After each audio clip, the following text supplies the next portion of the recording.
I want you to open up and tell me how you started.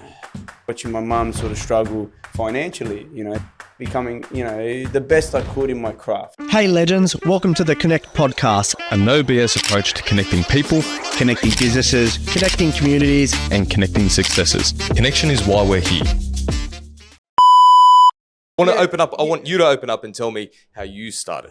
Okay, well, so for me, initially, obviously, a little bit of an entrepreneurial spirit, going, depends how far you want to go back, obviously trying to be the man of the household, to help the family, money was the initial motivator probably to try and, help and assist at home, watching my mum sort of struggle financially, so watching that, I thought, the intention initially is to go out and earn some money yourself, right? So I worked for a company and I could see at that point the company was having a slight downturn in work. But I'd worked my way up to the top, apprenticeship, tradesman, becoming, the best I could in my craft. I was second in line in the company. So, I was at that point leading foreman, running a team of guys. I was really confident in the trade and I really enjoyed doing that as well in that space.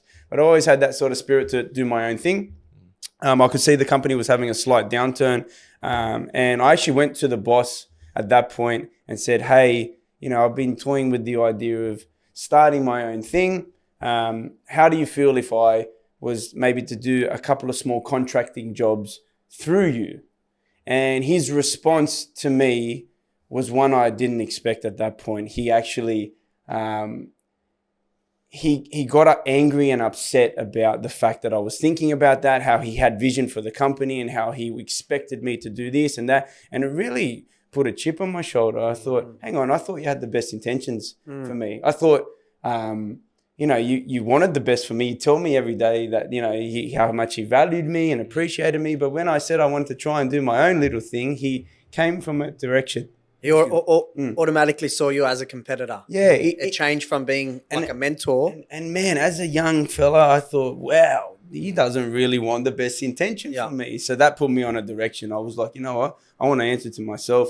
Did it motivate you more? Yeah. Did it push you more to go, you know what? I'm going to show you. I'm going to show you. Yeah. Because there might be some other stuff that comes out that he might have said that kind of go, your whole perception of him changed. Yeah, well, I respected him. I loved him. It was a father figure to me at that point. We'd spent a lot of years side by side together, growing the company. I was connected to that. I really was. And then when you hear that from a mentor, that he didn't feel that was the right move for me. I just took it like I'm gonna do this. I'm gonna find out a way to go and start my own thing. So that took me on a path. And then what did he say?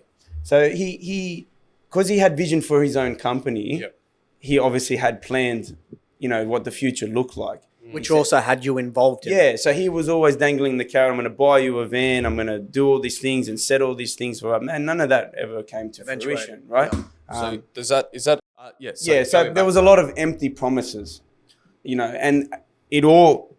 I felt like that conversation started to open up my ears a little bit to really what the intention of him was for me. Yeah. But that really wasn't the drive for myself too. I believed I was, more than capable enough to go out into the big bad world and take on. When you're working with him, was he the sort of person that would follow through on things that he would say?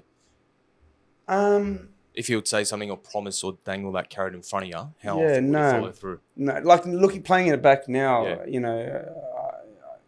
not so much. But that conversation, he didn't. I felt he didn't have my best intentions at heart. That's the honest truth. And then that put a little chip on my shoulder, which took me on a journey. So then, business began from then. I had to work it out. I went and opened my company up. You go and do all the silly things like buy merchandise and wear a uniform and get a business card. I remember getting my first business card. I thought I'd made it. Yeah. That awesome feeling is the best point. It's the worst thing you ever do because you never really hand them out. I ended up chucking half of them away. But you think in business, I got to go and pay for a website.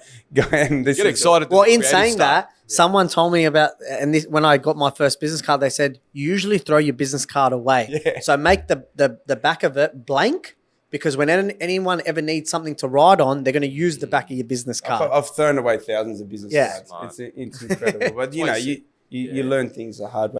We made this a free platform because we want to educate and add value to your business world.